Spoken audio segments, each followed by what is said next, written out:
Hello my friends! Good morning! Eto, meron tayong talong. Gagawin nating ensalada. Pares natin sa isda na pinirito. Hugasan muna natin, tapos ating ano ba tawag doon sa sa Tagalog? Sugba. Ang ganon. Para masunog yung skin niya, tapos aalisin natin yung skin. Tingnan natin kung kailangan ba natin ng 4 o baka 2 lang, kasi 2 lang naman kaming kakain ni Louie Boy. So, pwede natin lagyan ng itlog ito, torta. Ito naman, gawin nating ensalada. Okay guys? Ito guys, sinugasan ko na. Bubutas-butasan muna natin ng tinidor para yung pag inano natin, sinugban natin, hindi siya puputok. Pwede nyo rin siyang ilaga bago nyo timplahan, pero mas maganda yung sa apoy dahil kasi may lasa siyang smoky, mas masarap siya. Pero kung anong madali sa inyo, pwede nyo rin ilaga, like I said. Minsan naman nilalagay ko, kung meron kayong oven, sa oven din pwede. Kaya lang, dalawa lang naman ang gagamitin ko. Mag-oven pa ako, mag-gastos pa yun sa gas. Eto, sa kalan na lang. Okay? Ayan guys. Luluto natin siya sa apoy. Okay? Babalik-balik ta rin natin hanggang masunog yung balat niya o yung para madali siyang ma-peel off. Ayan. Ayan guys, oh. Nasusunog na siya ng konti. Tingnan nyo na lang. Tsaka kailangan balance yung pagkaluto niya.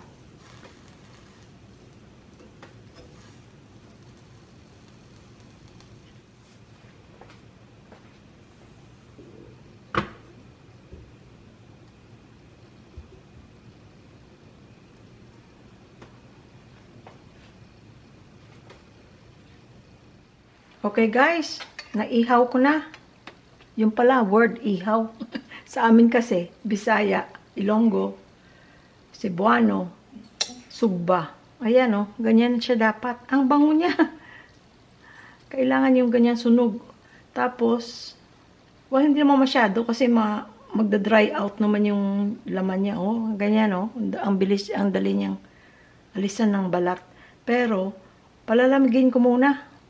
Para naman hindi ako mapaso habang ako'y i-slice ng mga sahog. Ay, not sahog. Ingredients niya isasama.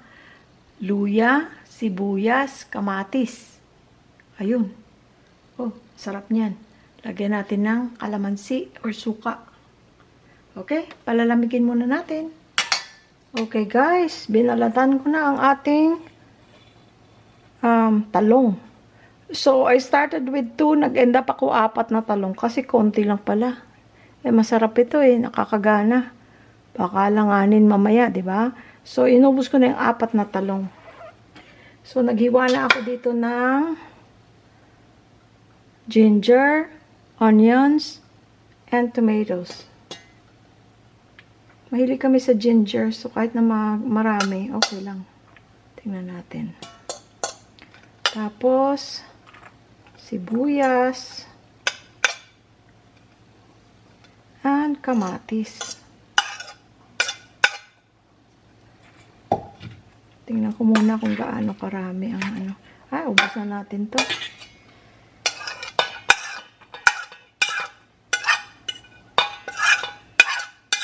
Ayan. So, lagyan natin ng konting asin.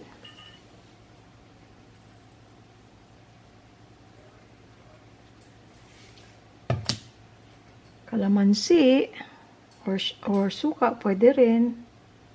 Tapos, konting sugar.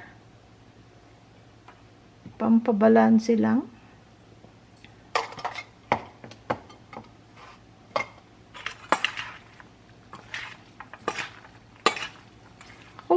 bango, ang sarap. Like I said guys, pwede rin ilaga yung talong. Pero may kakaibang lasa. At saka amoy kung, yung bangong amoy kung ang talong ay iihaw.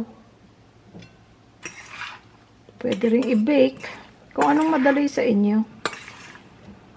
Tapos mamaya mapiprito ako. Meron akong mackerel doon. Ipiprito ko. Naku, kasarap.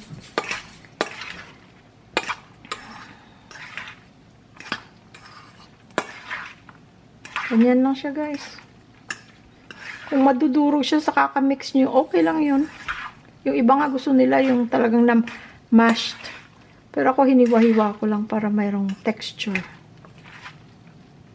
So, titikman nyo kung sa, gusto mo na mas maasim, i-adjust mo na lang.